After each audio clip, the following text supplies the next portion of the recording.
नमस्कार सभी मित्रों, आप सभी का हमारे YouTube चैनल पर स्वागत है। आज से हम लोग इस YouTube चैनल पर आपको उत्तराखंड समग्र अध्ययन के संदर्भ में सारी जानकारी देंगे। इससे आने वाली आगे सभी समस्त क्लासों में आपको उत्तराखंड के विभिन्न आयाम देखने को मिलेंगे। हर उस अनछुए पहलुओं को जो कि एग्जाम के दृष्टिकोण से बहुत महत्वपूर्ण है, उन सब पर हम लोग विस्तृत व्याख्या करेंगे, विस्तृत बातचीत करेंगे। आज हमारी ये उत्तराखंड की प्रथम कक्षा है जिसमें समग्र अध्ययन हम उत्तराखंड का करने जा रहे हैं। साथियों, इस पहली कक्षा में हम लोग उत्तराखंड के इतिहास की विषय सूची के संदर्भ में, केवल विषय सूची के संदर्भ में बात करेंगे। जैसे कि आप लोगों ने वीडियो के स्टार्ट में आपको बताया कि ये मात्र एक इतिहास का परिचय मात्र होगा उत्तराखंड के इतिहास।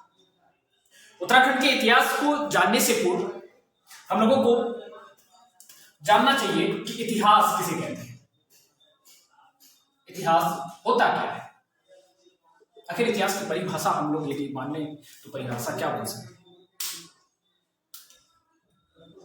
मानव जीवन और भौगोलिक जीवन दो प्रकार का जीवन, दोनों जीवनों को प्रभावित करने वाली जो घटनाएं हैं, उन घटनाओं को साक्ष्यों के आधार पर जब क्रमबद्ध तरीके से पढ़ा जाता है उसे ही इतिहास कहते हैं। अर्थात यदि इतिहास का निर्माण करना है तो इतिहास के निर्माण की विषय वस्तु सबसे पहले घटनाएं, घटनाओं को हम सर्वप्रथम रखते हैं। तो प्रथम विषय वस्तु घटना, घटनाओं का किसके आधार पर, साक्ष्यों के आधार पर घटनाएं, उसके पश्चात साक्ष्य। तथा तीसरे नंबर पर आ जाता है घटनाओं को साक्ष्यों के आधार पर जब क्रमबद्ध तरीके से पढ़ा जाए, क्रमबद्ध तरीके से पढ़ा जाए, उसी अध्ययन को ही क्रमबद्ध तरीके से किया गया जो अध्ययन है, यही अध्ययन क्या कहलाता है, इतिहास कहलाता है। इसी अध्ययन को इतिहास कहते हैं। ये तो किस इतिहास की परिभाषा। चलिए हम बात करते हैं उत्तराखंड के इतिहास की। उत्तराखंड का जो इतिहास है, उत्तराखंड का इतिहास आखिर है क्या। तो सबसे पहले उत्तराखंड के संदर्भ में जानना कुछ साधारण सी बात है।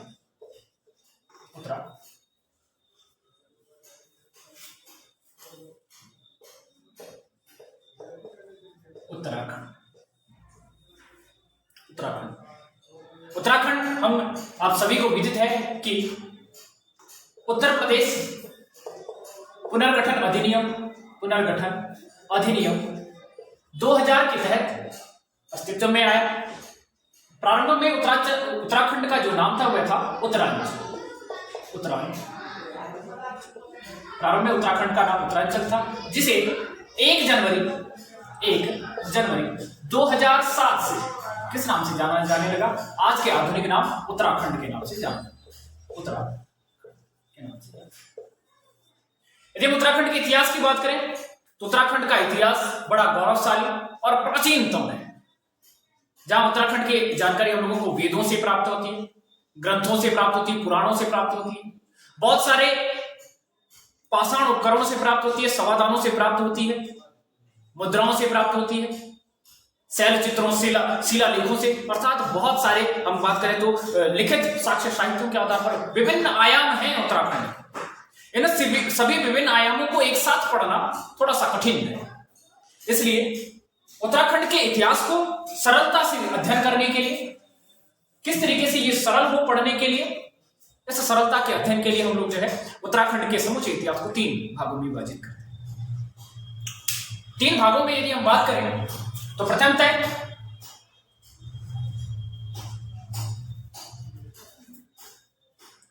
पहला जो प्रथम भाग प्रागैतिहासिक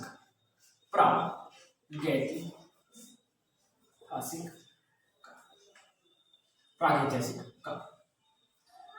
दूसरा जो इसका भाग है आद्य ऐतिहासिक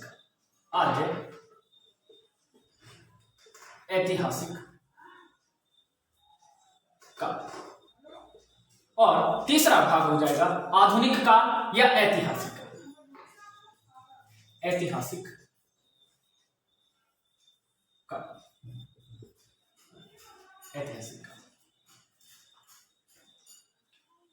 साथियों, यदि हम बात करें भारत के इतिहास की और उत्तराखंड के इतिहास की, तो ये दोनों एक भिन्न भिन्न विषय है। दोनों में बहुत सारे आयाम हैं और जो दोनों को अलग करने का पड़ेगा, लेकिन हम उन सभी बिंदुओं को एक साथ पढ़ने का प्रयास करेंगे जो भारत के इतिहास और उत्तराखंड के इतिहास को थोड़ा सा सरलता से हमारे पास हमारे समक्ष स्पष्ट हो जाए। बात करें प्रागैतिहासिक काल की, तो भारतीय इतिहास में प्रारंभ में दो ही काल हुआ करते थे, एक आद्यैतिहासिक काल और दूसरा ऐतिहासिक काल। फिर हमें पता है कि घटनाओं से जीवन, हमारा जो जीवन है घटनाओं के समरूप रहा है। 1842 एक व्यक्ति हैं डॉक्टर प्राइमोस। 1842 डॉक्टर प्राइमोस पुरातात्विक हैं जिन्हें भारत के कर्नाटक राज्य के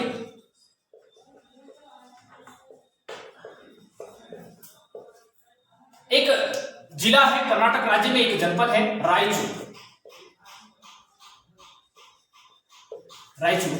रायचूर जिले के लिंगसुगर नामक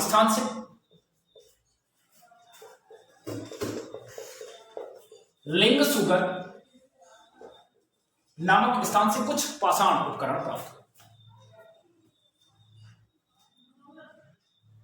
इन पाषाण उपकरणों के आधार पर ही इस प्रागैतिहासिक काल को एक नया नाम दिया गया, जो कि क्या है, पाषाण अर्थात पत्थर, इसको एक नया नाम दिया गया पाषाण काल। तो याद रखिएगा, प्रागैतिहासिक काल को पाषाण काल नाम देने का श्रेय किसको जाता है, डॉक्टर प्राइमोस को जाता है। इन्हें बहुत सारे पत्थर के औजार प्राप्त हुए और इन पत्थरों के औजार के आधार पर ही इन्होंने मानव के काल क्रम को निश्चित करने का प्रयास किया और एक नया काल भारतीय इतिहास में जोड़ा, इतिहास के सब्जेक्ट में जोड़ा, जिसको हम प्रागैतिहासिक काल कहते हैं। प्रागैतिहासिक काल को 3 भागों में पढ़ा जाता है, पुरा पाषाण काल, मध्य पाषाण काल और नव पाषाण काल। ये हमारा भारतीय इतिहास के संदर्भित बात हुई। थोड़ा सा वापिस लौटते हैं और उत्तराखंड इतिहास के संदर्भ में बात करें। उत्तराखंड इतिहास में यदि हम बात करें तो प्रागैतिहासिक काल की बात करें तो प्रागैतिहासिक काल का जो टाइम पीरियड है, प्रागैतिहासिक काल का जो टाइम पीरियड माना गया है वह है मानव की, पुस्तकों के आधार पर चले तो पुस्तकों में आपको कुछ पुस्तकों में 25 लाख ईसा पूर्व देखने को मिलेगा, कुछ पुस्तकों में 30 लाख ईसा पूर्व देखने को मिलेगा। तो इन दुविधाओं को समाप्त करने के लिए, क्योंकि हमारे कॉन्सेप्ट के लिए इतना जरूरी है नहीं, हम लोग क्या इसके लिए याद रख सकते हैं कि मानव की उत्पत्ति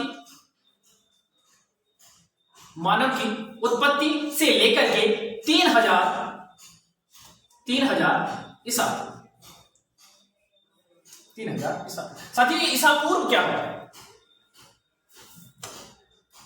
हमें पता है कि विभिन्न प्रकार के जो भी साक्ष्य प्राप्त हुए हैं, उन साक्ष्यों के आधार पर आज से बहुत पुरानी घटनाएं समक्ष हैं। इन सभी घटनाओं को क्रमबद्ध करने के लिए एक वैश्विक दृष्टिकोण है। जीसस ईसा मसीह के जन्म को आधार बनाया गया, तो ईसा मसीह के जन्म से पहले की घटनाएं ईसा पूर्व में रखी गई और ईसा मसीह के जन्म के पश्चात की सभी घटनाओं को हम लोग ईसा या ईस्वी के अंतर्गत, इसमें ज्यादा कंफ्यूज होइएगा नहीं। चलिए आगे चलते हैं कि आदिऐतिहासिक काल का टाइम पीरियड क्या रखा गया। तो आदिऐतिहासिक काल का जो समय काल है वह समय काल रखा जाता है 3000 ईसा पूर्व से 600 ईसा पूर्व, सॉरी ठीक है 600 ईसा पूर्व। आदिऐतिहासिक काल का जो समय काल रखा गया है वह है 600 ईसा पूर्व से वर्तमान तक या अब तक का जो समय काल है उसको जो है इसके अंदर रखा है। चलिए आगे बात करते हैं एक एक करके, बिंदु दर बिंदु हम लोग अब यहां पर बात करना चाहेंगे किसके संदर्भ में, कि प्रागैतिहासिक काल, आदिऐतिहासिक काल और ऐतिहासिक काल।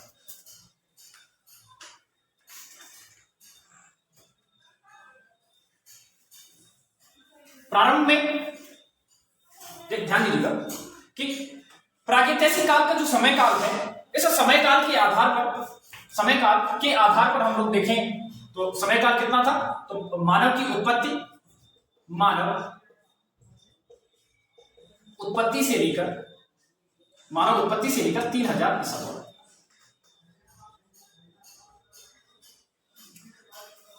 यदि हम भारतीय इतिहास की बात करें तो भारतीय इतिहास के अंतर्गत जब हम प्रागैतिहासिक काल को पढ़ते हैं तो इसको हम लोग 3 चरण में, जहां पर प्रारंभ में मानव की उत्पत्ति, जहां मानव की उत्पत्ति में हम लोग देखते हैं कि प्रागैतिहासिक काल में कि मानव इस काल में बड़ी यायावर स्थिति में रहता था, अर्थात उसे किसी भी प्रकार की कोई जानकारी नहीं थी।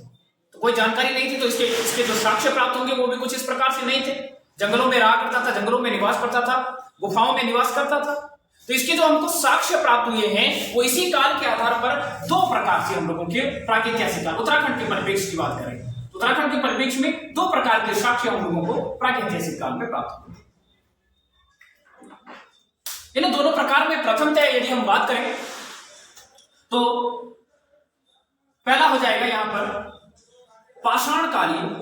पाषाण, मैं आपको बता चुका हूं, पाषाण काल मतलब प्रागैतिहासिक काल। पाषाण कालीन उपकरण। उपकरण से क्या तात्पर्य? उपकरण से तात्पर्य है कि पाषाण काल में आदिम मानव जो थे, आदिम मानव किन किन उपकरणों का प्रयोग करते थे, उस काल के जो उपकरण प्राप्त होंगे उसके आधार पर। और दूसरा हो जाएगा शैल चित्र, या इनको हम शैलाश्रय भी कहते हैं। शैलाश्रयों को यदि हम उत्तराखंड के स्थानीय भाषा के रूप में देखें तो यहां पर इनको उड़ियार कहा जाता है। इनको क्या कहा जाता है? उड़ियार इनको जो है कहा जाता है। तो ये 2 आधारों पर हम लोग इनकी विस्तृत व्याख्या करेंगे आगे। पाषाण उपकरण और शैलाश्रय कौन कौन से प्रमुख क्या, हम लोग डीप जाने का प्रयास करेंगे, पूरी तह तक, बिंदु दर बिंदु हम लोग इसमें जो है अंत तक जाने का प्रयास करेंगे। आगे हम लोग बात करते हैं किसकी, तो यहां पर प्रागैतिहासिक काल समाप्त होता है। 2 बिंदुओं के आधार पर हम इसको पढ़ेंगे। अगला आद्यऐतिहासिक काल के संदर्भ में आद्यऐतिहासिक काल के विषय बिंदुओं पर हम लोग चर्चा कर रहे हैं। आद्यऐतिहासिक काल की बात करें तो आद्यऐतिहासिक काल को हम लोग थोड़ा सा यहां पर देखते हैं।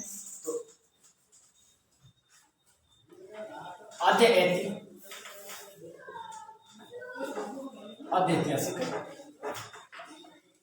आद्यऐतिहासिक काल का जो टोटल टाइम पीरियड है वह टाइम पीरियड हम लोग यहां पर ऐड करते हैं।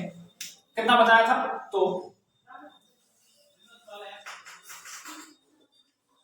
3000 ईसा पूर्व से 600 ईसा, 3000 ईसा पूर्व से 600 ईसा। इस आद्यऐतिहासिक काल को हम लोग चाहें तो 2 भागों में बांट सकते हैं। अब लोग देख रहे हैं कि 3000 का टाइम पीरियड आ रहा है, तो भारतीय इतिहास में 3000 का टाइम पीरियड किसके आसपास आता है? सिंधु घाटी सभ्यता के आसपास इसको दिख रहा है। तो इसको हम आद्यऐतिहासिक काल को हम लोग यहां पर 2 भागों में बांट सकते हैं।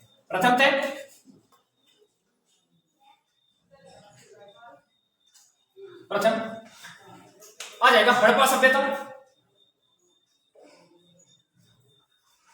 हड़प्पा सभ्यता और दूसरा वैदिक काल।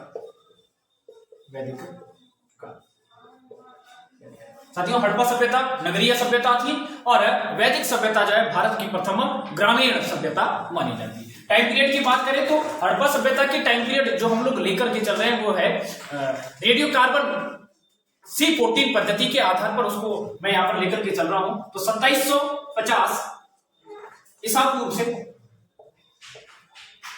1750 ईसा। इसके संदर्भ में बात करें तो हड़प्पा सभ्यता का संबंध हमारे भारतीय इतिहास से है। हड़प्पा सभ्यता का जो संबंध है भारतीय इतिहास से है। तो भारतीय इतिहास की चर्चा हम लोग यहां पर करने हैं। हम लोग बात करें किसकी? आद्यऐतिहासिक का, ये उत्तराखंड इतिहास की बात। उत्तराखंड इतिहास में वैदिक काल हमारे लिए बहुत महत्वपूर्ण है, क्योंकि वैदिक काल में उत्तराखंड की बहुत सारी जानकारी, हम बात करें तो उत्तराखंड के लिए बहुत सारे नामों का प्रयोग यहां पर देखने को मिलेगा। संभवतः हम लोग कम से कम 30 नाम ऐसे पढ़ने वाले हैं जो हम लोगों को केवल वैदिक काल और उसके आसपास के समय से हम लोगों को प्राप्त। वैदिक काल का जो समय है, तो वैदिक काल का समय 1500 ईसा पूर्व से 600 ईसा पूर्व तक। 600 ईसा पूर्व। अब सभी को ज्ञात है कि वैदिक काल भी 2 भागों में है। पहला भाग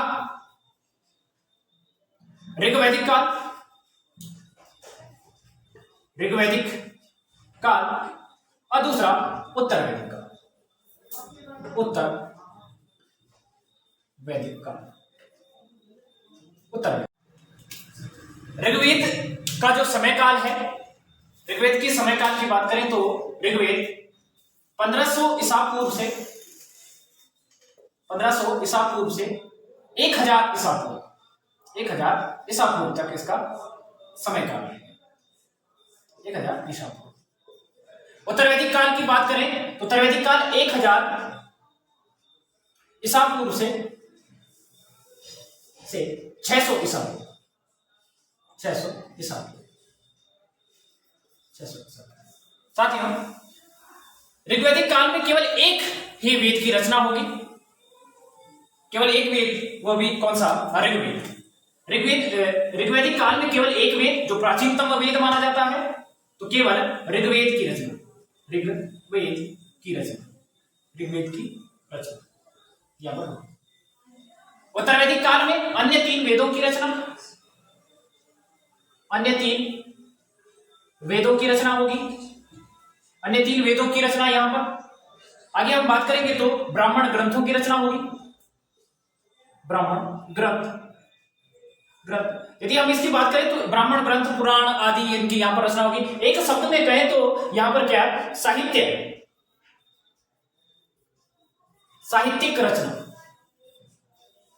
साहित्यिक रचनाएं यहां पर होंगी, जिनसे जो है हम लोगों को आगे। अब बात करते हैं कि आदि ऐतिहासिक काल की जानकारी कहां से प्राप्त होती? क्या आदि ऐतिहासिक काल की जानकारी केवल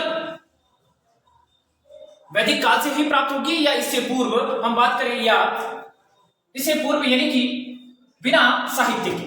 तो साथियों, आदि ऐतिहासिक काल की जो जानकारी है हम लोगों को 2 भागों में प्राप्त होगी। 2 भाग कौन से? तो याद करें, यहां पर हम लोग इस बिंदु को कवर करें।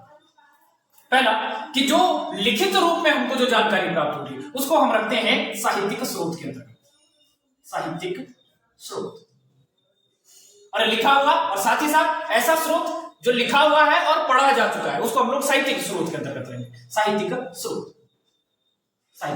साहित्यिक स्रोत में बात करें तो हम लोगों को उत्तराखंड की जो जानकारी प्राप्त होगी, प्रथमतः जानकारी प्राप्त होगी वेदों से। तो वेदों की संख्या 4 है, ऋग्वेद, यजुर्वेद, सामवेद और अथर्ववेद। आगे हम डिटेल में बात करेंगे। ऋग्वेद के पश्चात यदि हम बात करें तो ब्राह्मण ग्रंथों से उत्तराखंड की जानकारी प्राप्त होगी। ब्राह्मण ग्रंथों से जानकारी प्राप्त होगी। ब्राह्मण ग्रंथ वेदों की दार्शनिक व्याख्या के लिए इसका निर्माण किया गया। आगे बात करें तो वेदों के पश्चात हम पुराणों की बात करें। पुराणों में जिस प्रकार से स्कंद पुराण के उत्तराखंड में गढ़वाल, कुमाऊं दोनों की व्याख्या मिलती है, दोनों की जानकारी प्राप्त होती है, तो पुराण।